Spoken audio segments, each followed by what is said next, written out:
The thing is, though, what does this character do better than King? What does he do better than King? With Punish, definitely. He has the Wind God Fist. He has CD1. Forward 1-4 is really good. But in terms of block punishment, I find King to be better, in my opinion. I would say definitely.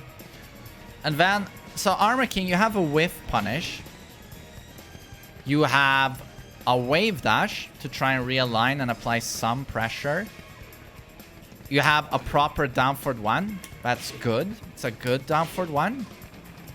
You have a down 4, which is a very strong low poke, I would say. But these days, King shares down 3 with Armor King. King has better mids, definitely. And King is not that far off in terms of poking. King has a decent down forward 1. Forward 3 is a good poke. 2-1, etc. They share 2-1. It's like, honestly, King is just that much better. And for some reason in Season 3, they both have this forward neutral 2. For some reason, Armor King's is launch punishable. And if it connects, I mean, I think most people do this. Can you do, oh god, can you do some jump over tech here, maybe?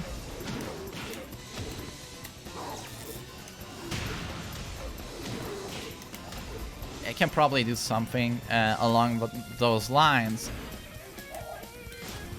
But for some reason, they made it so that King's is actually a really good move these days. It's -14, so it's not launch punishable by everyone.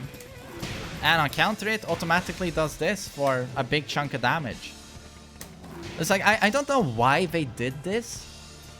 That used to be the Armor King thing, that he actually had viable low pokes. King didn't. King had to take risks.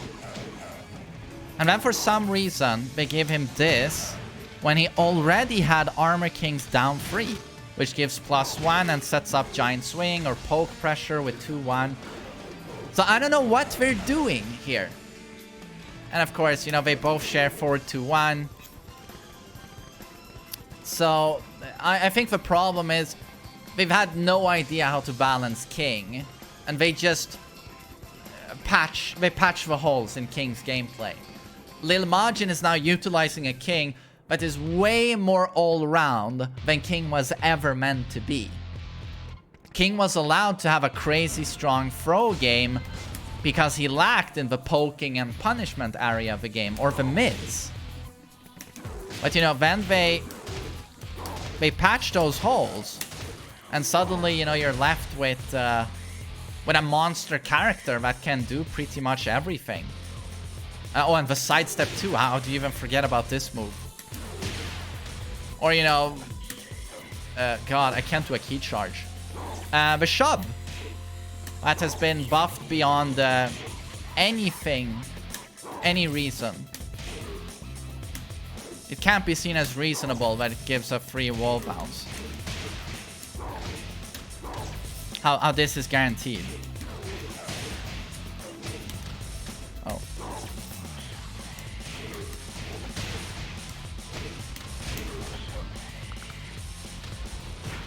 I can do 1-2 there, I guess. But so, to answer your question, like, how would I buff Armor King but keep his identity? It is worth mentioning that Armor King's combos are slightly better than King's. Although people make it sound like Armor King is a combo god compared to King, and that is not the case. You will see Armor King do more damage on average than King, but you have to remember that King's combos, no matter how basic, always end with the Shining Wizard, and the Shining Wizard gives almost broken Okiseme. It's so strong. So you're very mistaken when if you say or hear anyone say that Armor King is much better at combos than King is. That's just not the case. And Armor King's combos are quite obnoxious, and every combo that is launch into CD1 always throws them off axis, and it's always annoying to work around. It can be a bit inconsistent. But in terms of buffing Armor King while keeping his strengths, maybe you could do more for his combos. Make them even more dramatic, so that every time he does get that launch, it hurts a lot. Whiff Punish is sort of his trademark. Maybe do something more with that. Make it even more powerful. He has a Wave Dash that separates him from King. Maybe give him a very viable low from the Wave Dash. A CD into... He has CD3 and CD4. But this is a mid or a slow unblockable. Maybe give him a proper low from the Wave Dash. But maybe that would make him too alike the Mishimas to certain people. But if the low is interesting enough and it's not a hell sweep, I can definitely see it working out. And then maybe give him a better mid. And this is now not in terms of identity, but more in terms of how the character... how strong he is right now. His mids are very lacking. Especially his homing options are very underwhelming when you compare it to the homing options of many other characters. You can include King here. Maybe turning this into a counter hit launcher would be good. You know, that would be really good. I can see his down 2 being slightly buffed, even though it has a follow-up. Would be nice. Maybe buff this string in general. It could have better frames. And maybe buff his punishment. Maybe have his block punish hit harder. I mean, it's like...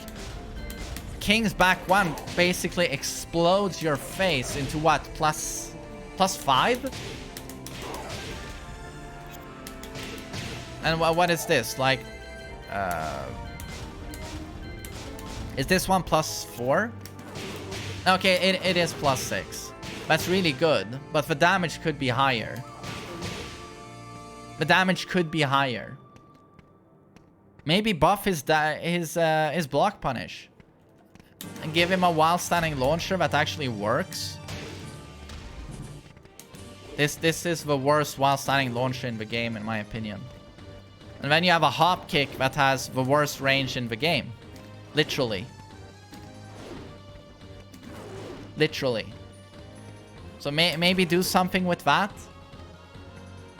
I mean, in my opinion, Armor King is supposed to hit hard in terms of punishment because his offense is so lackluster. He's not... and people say, oh, give him a low that gives plus frames. Or... you know, good mids that give big plus frames. Or plus frames on block mids. It's like, that's not meant to be Armor King. He's never meant to build momentum like Kazumi with frames. Or the strong poking characters. He's meant to always be slightly in the neutral. You know, moving around, dodging, poking from far away. He is allowed range. He has long limbs. He is allowed range because he does not have the frames. So maybe give him a move that gives more of that poking utility, that captures the essence of Armor King. There's a lot you could do, but I'm very afraid that they drop the ball again, because the way they've been working at it, I don't like it too much so far. Especially King. King is way too all around. He used to be, as I said, you know, weak in many areas to compensate for a throw game that is 10 times the throw game of your average character. But they started patching the holes and... yeah, it's just too buff. But these are characters that suffer in the new system. As throw breaks are much easier in this game compared to prior games. Tag 2, 15 frames to break a throw. In this game, 20 frames. So these guys needed buffs. But King is the character that really got the buffs. And Armor King suffers even more because, again, Wave Dash and Dark Upper, that's stuff that works well if you have strong movement. So you can move away with a strong backdash and Dark Upper the opponent, or CD1. Or again, set up his long-range poking. You do so with movement. Why do you think JDCR did well with Armor King and Heihachi? Do you think it's a coincidence he has probably, arguably, the best movement in the world? Or, well, he's one of them. He's up there. It's because in Tag 2, strong movement, you could move around a lot and set up these whiff punishes. So Armor King suffers more than King within Tekken 7 because of a new environment that has reduced movement and easy throw breaks. But, yeah, in my opinion, to buff Armor King, make his combos crazier, even crazier whiff punish to make his identity stand out more. Block punish could be worked on. Give him a while standing launcher that actually works, because this is a joke. Oh, sorry. Both of these moves, it's a joke. You basically have to crouch cancel Dark Upper if you want to get anything decent going, but that's a high. And of course, you could do something with, again, this long-range poking here. Maybe give him more utility there. Or you know what? Buff his movement. If you gave Armor King like Fakum Ram movement, he would be balanced. He would be balanced, but holy shit would he be strong and fun to play. Man, that would be awesome. Give him launch Fakum Ram movement. And you're going to see a lot of people pick up this character. But again, lackluster mids. Very lackluster mids. A more dangerous homing attack would do a lot for Armor King. They buffed this move for Season 3. They made it faster, but it should do more on impact, or especially on counter hit. So I hope that was interesting, and that's what I would do with Armor King. And maybe I'll post that to YouTube. That was a pretty thorough breakdown.